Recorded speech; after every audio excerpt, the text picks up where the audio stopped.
انسان کا اپنے نفس کے ساتھ، اپنی ذات کے ساتھ بھی تعلق ہوتا ہے۔ نبی کریم صلی اللہ تعالی علیہ وسلم نے ایک لفظ کہہ کے نا کہ تم پر تمہاری ذات کا بھی حق ہے، تم پر تمہارے نفس کا بھی حق ہے، تو ہم پر ہمارے حقوق بھی نبی کریم نے مقرر فرما دیے۔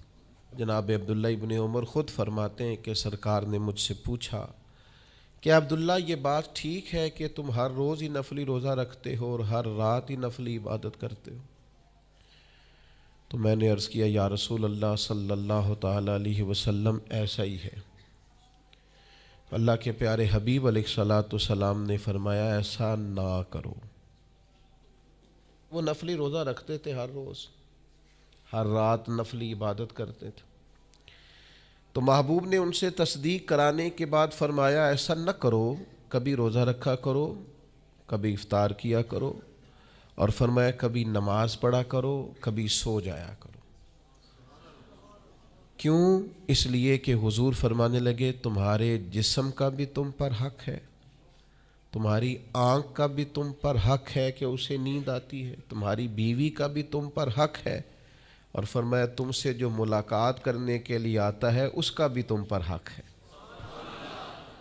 تو یہ لفظ کہہ کے کہ تمہارے اپنے اوپر بھی حقوق ہیں، تمہاری ذات کے بھی تم پر حق ہیں۔ بعض لوگ تصوف اور طریقت کے نام پر بہت مشکل باتیں کرتے ہیں اور بہت مشکل باتیں سناتے ہیں، اور بعض لوگ پھر ان باتوں کا بڑا سخت اور مشکل معنی بھی لیتے ہیں کہ بڑی شدید جد و جہد کرنی چاہیے، ہمیشہ راستہ وہی اختیار کرنا چاہیے جو مشقت والا ہو، ہمیشہ وہی کام کرنے چاہیے جن کے اندر زیادہ دشواری ہو۔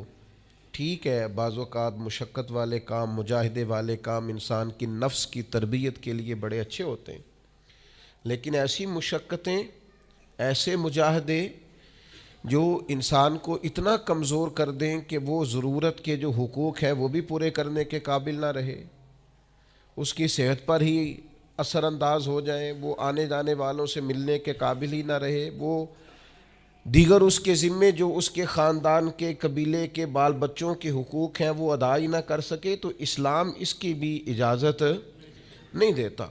خود ساختہ تصوف اور خود ساختہ طریقت کا جو مفہوم لوگوں نے بنا لیا ہے وہ مفہوم بھی درست نہیں ہے۔ ہمارے بزرگ تھے شیخ المشائخ اور استاذ الاساتذہ حضرت شیخ محمد تحسین رضا خان صاحب بریلوی رحمۃ اللہ تعالی علیہ، 50 سال کے لگ بھگ انہوں نے درس حدیث دیا ہے۔ تو میں ان پر ایک مضمون لکھ رہا تھا، میں نے ان سے عرض کی حضور آپ تہجد پڑھتے ہیں؟ فرمانے لگے نہیں،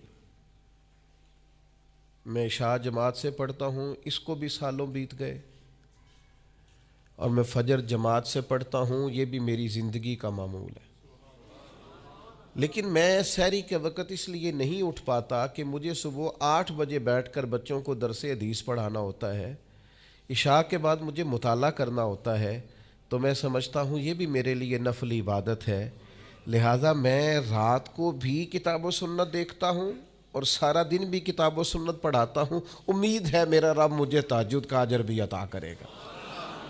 عزیز دوست، آپ یاد رکھیے گا، اس کو سمجھیے گا کہ ہمارے ہاں بعض لوگ بعض چیزوں کو زیادہ دشواری بنا لیتے، فلاں آدمی کو میں نے کبھی نفل پڑھتے نہیں دیکھا، یہ طریقت نہیں کہ آپ نے اسے نفل پڑھتے نہیں دیکھا تو وہ صوفی نہیں۔ آپ یہ بتائیے کبھی فرض چھوڑتے تو نہیں دیکھا، کبھی اسے ضروریات دین کو چھوڑتے تو نہیں دیکھا، اور نفل تو ویسے بھی انسان کا رب سے ذاتی معاملہ، ہو سکتا ہے سامنے والا چھپ کے پڑھتا ہو سکتا ہے وہ کسی ایسے لمحے میں پڑھتا ہو جب وہ سمجھے کہ اس وقت مجھے تنہائی میسر ہے، تو حضور نے فرمایا تمہارے نفس کا بھی تم پر حق ہے۔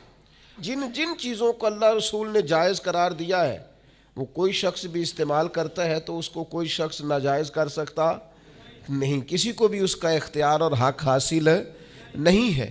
بلکہ صحیح بخاری کے اندر سیدہ عائشہ صدیقہ رضی اللہ تعالی عنہ کی ایک روایت موجود ہے، آپ فرماتے ہیں نبی پاک صلی اللہ تعالی علیہ وسلم نے کوئی کام کیا، بعد میں رخصت دے دی، اجازت دے دی، فرمایا چاہے کرو چاہے نہ کرو، نہ کرنے کی اجازت دے دی، پہلے سرکار نے کیا تو بعض لوگ ایسے تھے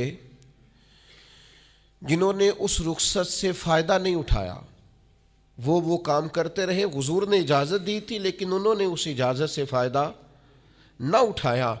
تو نبی کریم علیہ السلام کو جب اس بات کا علم ہوا تو محبوب نے اللہ کی حمد کی اور حضور فرمانے لگے یہ بعض لوگوں کو کیا ہو گیا ہے کہ وہ ان کاموں سے بچتے ہیں جو میں کرتا ہوں، یعنی جس رخصت اور گنجائش پر میں عمل کر رہا ہوں اللہ کا محبوب ہو کے، وہ اس چیز کو چھوڑ رہے ہیں، اس سے احتراز برت رہے ہیں حالانکہ میں اجازت دے رہا ہوں۔ اور پھر اللہ کے حبیب علیہ السلام نے کیا خوبصورت انداز میں اس سارے مفہوم کو اتنا سمیٹا کہ اس کو ہمیشہ کے لیے بند کر دیا۔ اللہ کے محبوب فرمانے لگے مجھے اللہ کی قسم میں تم سب سے زیادہ رب کو جانتا ہوں اور میں تم سب سے زیادہ اللہ سے ڈرتا ہوں۔ تو جب میں کسی گنجائش پہ عمل کر رہا ہوں، جب میں کسی ضرورت پر عمل کر رہا ہوں، وہ یہاں ایک دوست تشریف لائے ہمارے پاس تو وہ ہمیں مشورہ دینے لگے کہ آپ کے ہاں بچوں کو چھٹی ہوتی ہے تو وہ تقریباً 1.5 دن بنتا ہے، ظہر کی نماز کے بعد ہفتے کو وہ چلے جاتے ہیں اور اتوار کا سارا دن وہ چھٹی میں رہتے ہیں، تو یہ 1.5 دن پورا ان کا ضائع ہوتا ہے۔ تو یہ تو معاملہ ٹھیک نہیں ہے، اس طرح تو ایسا ہے نا کہ مدارس دینیہ میں کیا کام ہے چھٹی کا؟ تو میں نے ان سے کہا ہو سکتا ہے مدرسے کے طالب علموں کو بھی نیند آتی ہو سکتا ہے ان کا بھی کبھی کسی گراؤنڈ میں جا کے کھیلنے کو جی چاہتا ہو سکتا ہے یہ بھی اسی طرح کے لوگ ہوں جس طرح کے عام بچے ہوتے ہیں، ہو سکتا ہے وہ ساری خواہشات ان کے اندر بھی پائی جاتی ہوں جو باقی لوگوں کے اندر پائی جاتی ہیں۔ آپ وہ پابندیاں کیوں لگاتے ہیں جو پابندی اللہ رسول نے نہیں لگائی؟ جس چیز کو شریعت نے بین نہیں کیا ہم کون ہوتے ہیں اس کو بین کرنے والے؟ سمجھیں؟ ہاں ایک بات ضرور ہے، ہم اپنے وجود کے مالک نہیں ہیں، اس کا مالک اللہ ہے، وہ خالق ہے ہم مخلوق ہیں، وہ معبود ہے ہم اس کے عابد ہیں، وہ ہمارا مالک ہے۔ ہمیں اپنے نفس کو اپنے وجود کو اس کی فرما برداری میں رکھنا۔ نفس کے حق کا یہ مطلب نہیں ہے کہ خواہش نفس میں اگر کوئی ناجائز چیز پیدا ہوتی ہے تو اس کی تکمیل کے لیے بھی ہم دوڑ پڑیں گے، اس کی شریعت کے اندر اجازت نہیں ہے۔ اجازت اس بات کی ہے کہ جن چیزوں کو شریعت نے جائز قرار دیا ہے آپ اگر ان کا حصول چاہتے ہیں، آسانی چاہتے ہیں تو آپ ضرور ان کو اختیار کریں، کوئی منع والی بات نہیں ہے۔ میں نے کہا بعض لوگ نا بعض چیزوں پر شدت کرتے ہیں، یعنی نبی کریم علیہ السلام کے صاحبزادہ گرامی حضرت ابراہیم علیہ السلام کا وصال ہو گیا تو نبی کریم کی آنکھوں میں آنسو آ گئے، تو ایک شخص نے حضور سے کہا یا رسول اللہ آپ بھی روتے ہیں، آپ تو صبر کا درس دیتے ہیں۔ تو نبی کریم نے فرمایا یہ جو آنسو نکل آئے ہیں نا یہ بیٹے کی محبت کی علامت ہے، باقی فرمایا میرے دل اور زبان پر وہی ہے جس سے میرا رب راضی ہوتا ہے، میں اللہ سے کوئی شکوہ نہیں کر رہا، اس کی تقدیر پر راضی ہوں، لیکن یہ کہ جو انسان پر اللہ تعالیٰ نے کچھ فطری محبت رکھی آپ اس کو بھی قبول نہیں کرتے بعض لوگ، تو کچھ لوگ بعض لوگوں پر زیادہ شدت کرتے ہیں، بعض لوگ بعض چیزوں کے معاملے میں زیادہ شدت کا۔ حضرت عمر کو نبی پاک نے کچھ نذرانہ دینا چاہا، ہدیہ دینا چاہا، ایک ہے آپ کسی سے مانگتے ہیں، ایک ہے کوئی آپ کو دیتا ہے، ان دونوں باتوں میں وہ جو تحفہ لینا دینا ہے اسے تو حضور نے فرمایا محبت بڑھتی ہے۔ تو حضرت یہ صحیح بخاری میں موجود ہے، نبی کریم نے کچھ دیا تو حضرت عمر عرض کرنے لگے نہیں یا رسول اللہ ضرورت نہیں، تو محبوب نے فرمایا جو بن مانگے ملے وہ تو اللہ کی طرف سے ہے۔ وہ ایک صاحب مجھے کہنے لگے فلاں صاحب کہتے ہیں ہم چندہ نہیں مانگتے، تو میں نے کہا وہ زیادہ نیک ہونا چاہتے ہیں، کوئی حرج والی بات نہیں، وہ چندہ نہیں مانگتے، وہ زیادہ پرہیزگار ہونا چاہتے ہیں، زیادہ آگے بڑھنا چاہتے ہیں، ورنہ نبی پاک نے تو اعلان کیا ہے کہ تبوک پہ جانا ہے، مجاہدوں کو چندے کی ضرورت ہے، اعلان کیا کہ نہیں کیا رسول پاک نے؟ تو آپ اس کو علماء کی توہین کا پہلو بنائیں گے؟ رسول اللہ صلی اللہ علیہ وسلم نے اعلان نہیں فرمایا؟ اگرچہ مالک کل ہیں لیکن حضور نے اعلان کیا، اور قرآن مجید میں تو کفار نے شکوہ کیا ہے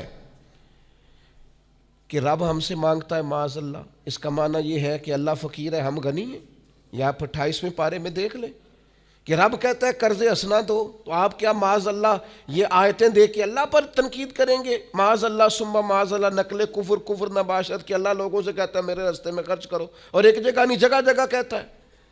آپ کچھ زیادہ نیک ہونا چاہتے ہیں؟ یعنی جس بات کا اللہ اعلان کر رہا ہے وَمِمَّا رَزَقْنَاهُمْ يُنْفِقُونَ، جو میں نے تمہیں دیا ہے میری راہ میں خرچ کرو، جس کا حضور اعلان کر رہے ہیں.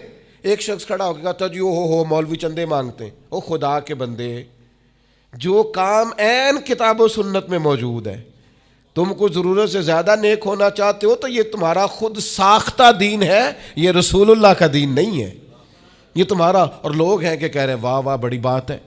تو اس لیے ہمارے وجود کا بھی ہم پر حق ہے. چند ایک نفس کے حقوق آج بیان کرنے. سب سے پہلا ہمارے نفس کا ہم پر حق یہ ہے کہ ہم اپنے آپ کو پہچانیں، اپنی صلاحیتوں کو پہچانیں، اپنے اوپر غور کریں.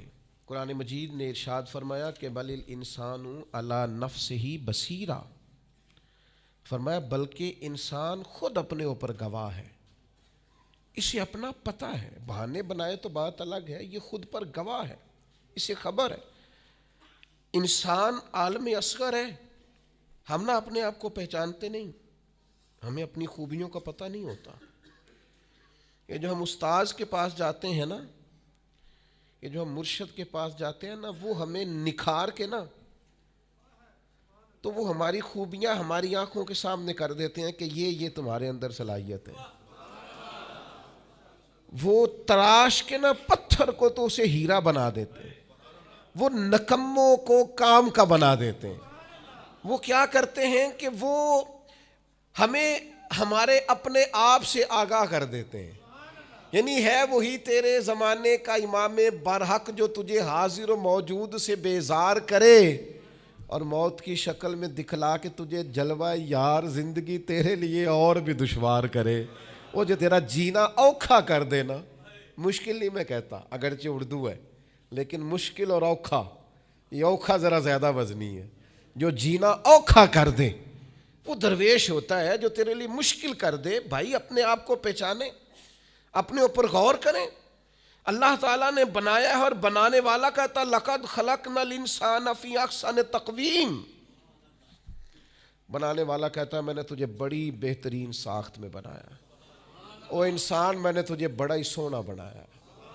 کوئی تیرے ناک پر تنقید کرے تو کرے، تو کہہ تجھے پتہ نہیں یہ چاہت کس کی ہے، میں مرضی سے نہیں بنا، یہ بنانے والے نے بنایا ہے. اس نے تجھے سونا بنایا، تو اپنے آپ کو پہچانتا ہی نہیں. تو جو ہے نا خدا جانے بلندی ہے کہ پستی پر جہاں میں ہوں وہاں کوئی نہیں ہے. تو اپنے قد سے بھی پیار کر، تو اپنے رنگ سے بھی پیار کر، تو اپنے وجود کی ساخت سے بھی پیار کر.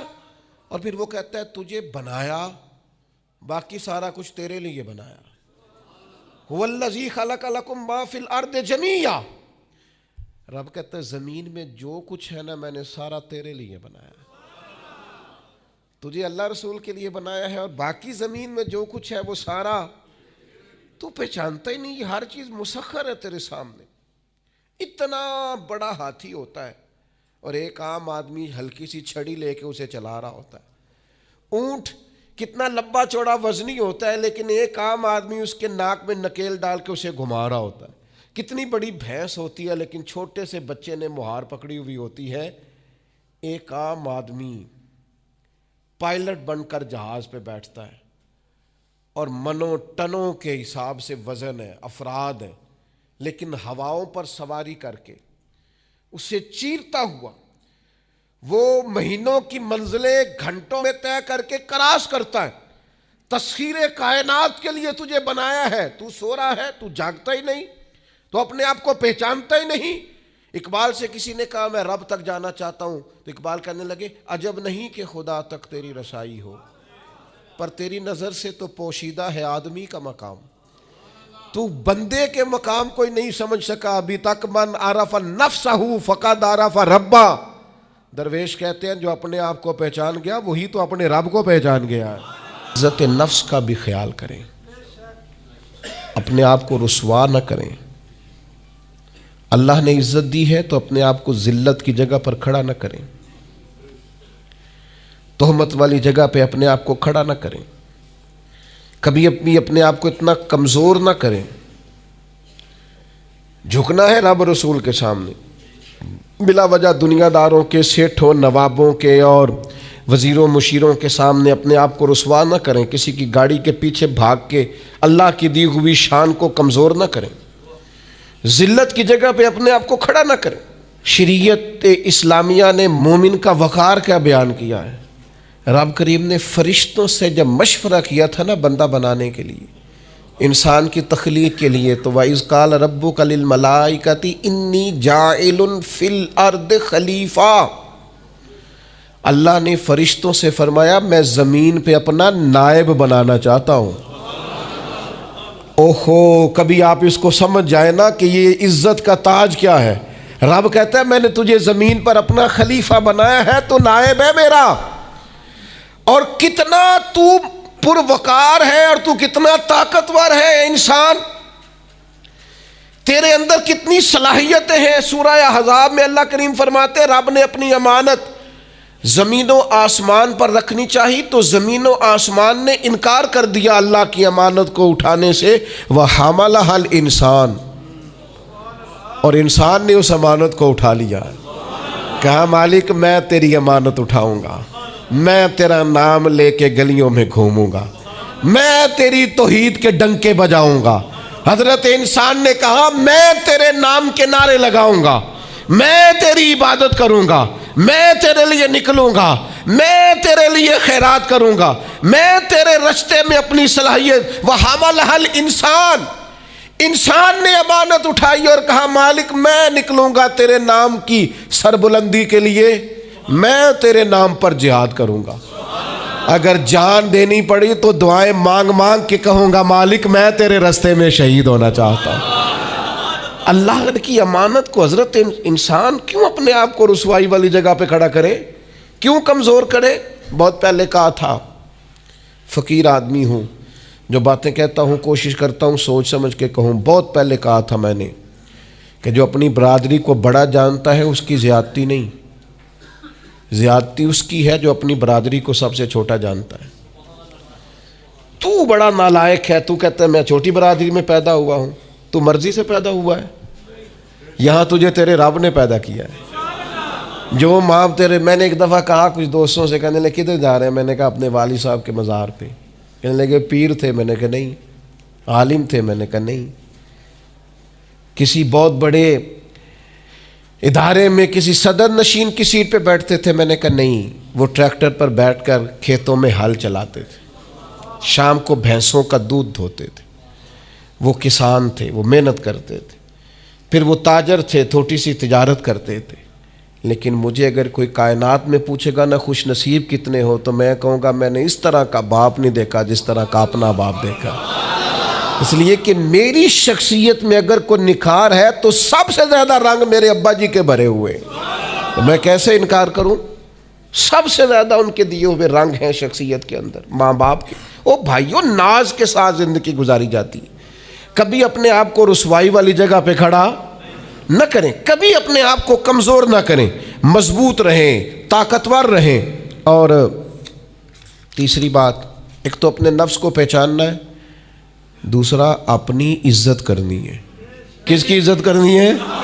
اپنی عزت کرنی، تکبر نہیں کرنا، اپنی عزت کرنی ہے۔ عربی کے کسی شاعر نے کہا تھا جو اپنی عزت نہیں نہ کرتا اس کی عزت بھی کوئی نہیں کرتا۔ اب وہ آپ نے ایک عام محاورہ سنا ہوگا، اپنی عزت بندے کے اپنے ہاتھ میں ہوتی ہے۔ اس کا معنی کیا ہے؟ آپ کبھی بھی کوئی ایسا کام نہ کریں جس سے آپ کی ذلت ہو، آپ اپنی عزت کریں، آپ اپنی تکریم کریں، آپ اپنے وقار کو بلند رکھیں، آپ کبھی بھی اپنے لہجے کو، معیار کو کمزور نہ ہونے دیں، آپ فکری توانائی کا ہمیشہ مظاہرہ کریں، طاقتور رہیں، کمزور نہ پڑیں کبھی بھی۔